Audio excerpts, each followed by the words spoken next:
Good morning. Dr. P.B. Jayasundara, Secretary to the Treasury Ministry of Finance and Planning and Secretary to Economic Development. Prashant Devapura, CEO, ICTA Agency. /Com Advisory Board members and distinguished invitees. It gives me great pleasure to welcome all of you all today. I want to thank Dr. Jayasundara for accepting our invitation to do the keynote address today. We look forward to your address, Dr. Jayasundara. BPO industry is over a $500 billion industry in the world for outsourcing and for development services. For product companies and usage of IT, it's over a couple of trillion. So as an industry, this is an industry that can really help and grow this economy and to really be a part of this. Now let us take a look at where we are in the global landscape. As an industry, we are ranked among the top 50 global outsourcing destinations in the world by AT Kearney. This ranking is done on financial attractiveness, people skills, and business environment. In 2007, we were 29th position, but in 2009, we have reached 16th. And this was before the war ended. Colombo is ranked 5th in the Financial Accounting Outsourcing Center of Excellence in 2009. And if you really look at what the IT BPO industry in Sri Lankan terms, IT BPO industry is the 5th largest export earner in Sri Lanka. And if you really if you look at the value addition, we are 100% value addition. So as /Com, what's our vision?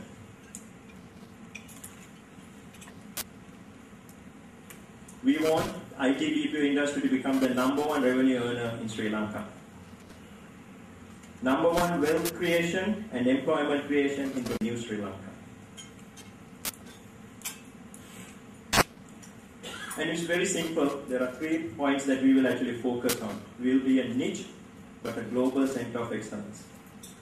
Our market will be mid-size, and we will actually, our real USP is going to be our cost, protection of investment, and our talent, which we are fortunate. And our mission stays it all. /Com, when we formed, we had our strategy sessions and we said, okay, what do we need to do to achieve our goal and achieve our objectives? And we actually have come up with these forums that we are focusing on. To grow demand, we will use our global trade, local trade, and entrepreneurship forums. We will build needed capacity in our HR, quality, and capacity forums.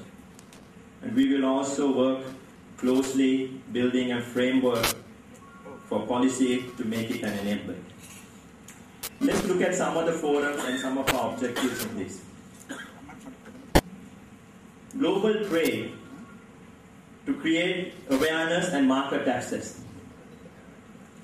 And in the last couple of years, 2009, 2010, we have done many trade missions. We have put Sri Lanka on the map. We have retained a PR agency in Europe to promote the Sri Lankan IT BPO industry. We have worked closely with analysts, with advisors to promote Sri Lanka as the IT BPO destination.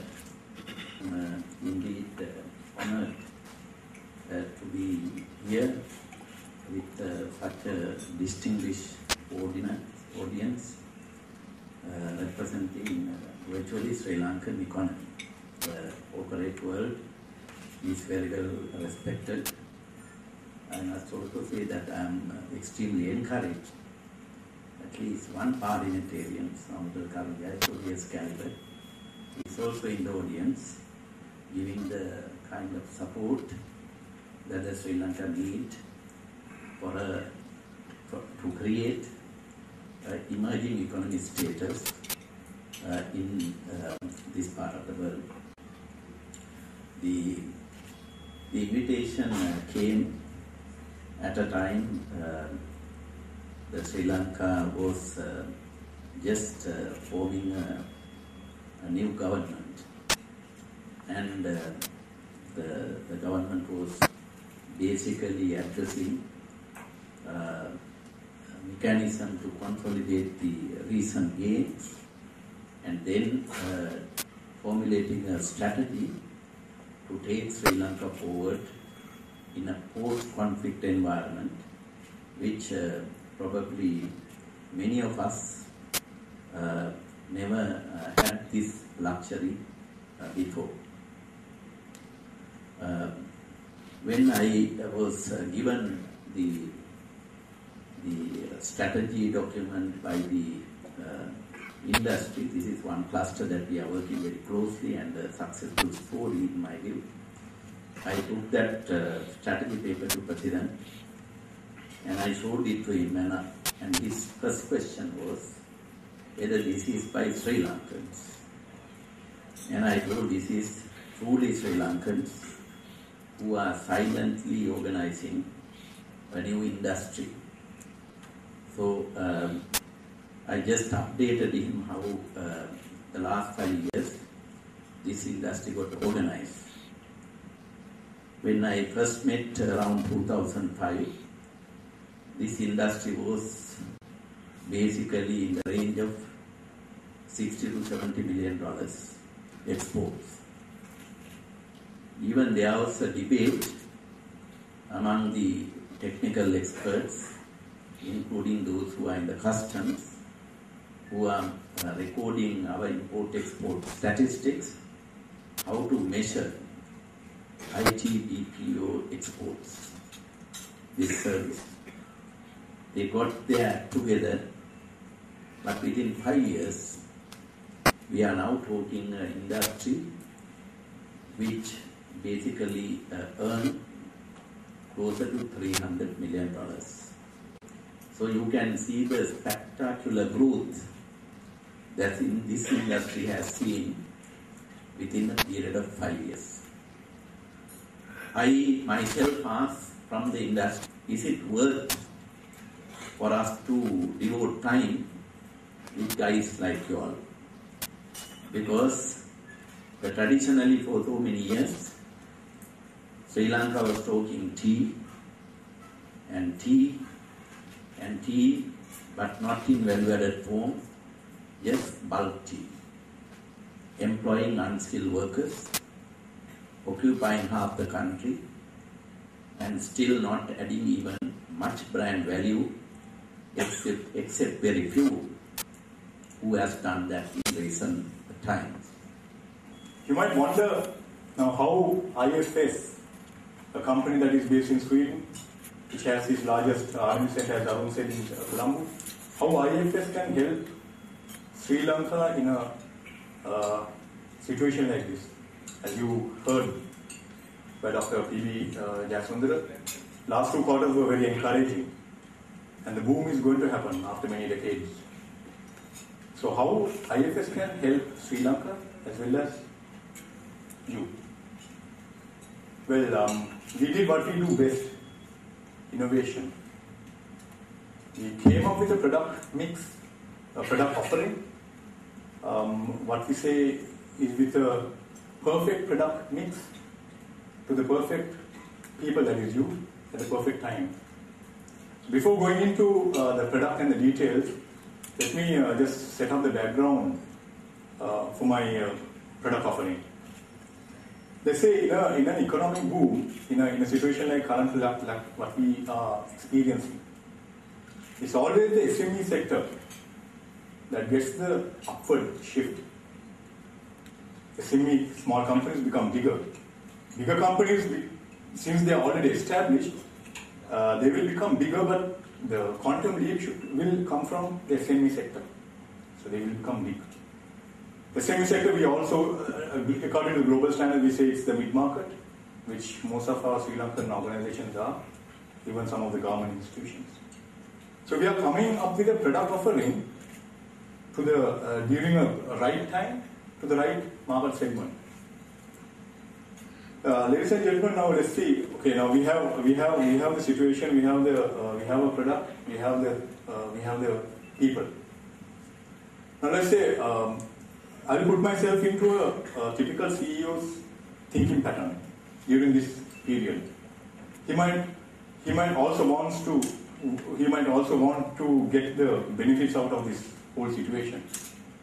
So for a typical SME CEO, he might think, okay, I need to get all that is out there. So what I should do to my organization? I will have to look at increasing my efficiency, having 100% productivity. See, now you have to have your all back-end operations should be streamlined so that you can go out and get what is there out to your organization. One option, ladies and gentlemen, can be you implementing a business solution, in layman's term, ERP.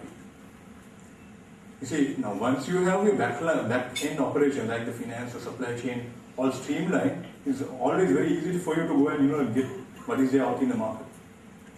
So now you have, let's assume that you have made up your mind to invest on an ERP. But ladies and gentlemen, many CEOs will think, can I afford it?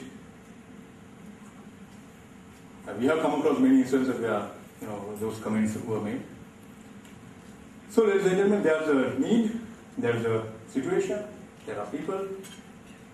Who can help me? The CEO will think, who can help me? Of course, ladies and gentlemen, looking at the situation, we came up with a new product offering. Let me have the pleasure of introducing IFS Reach.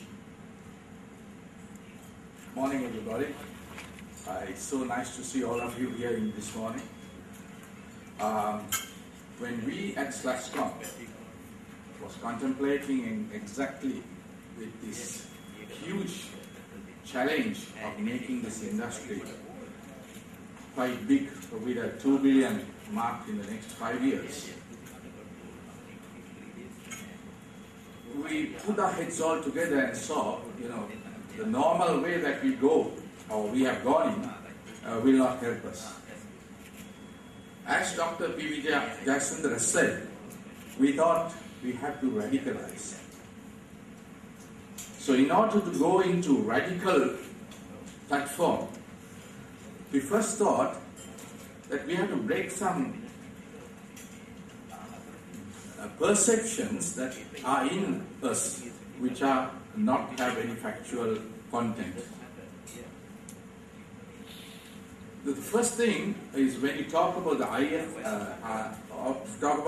BPO sector, there are 4 layers.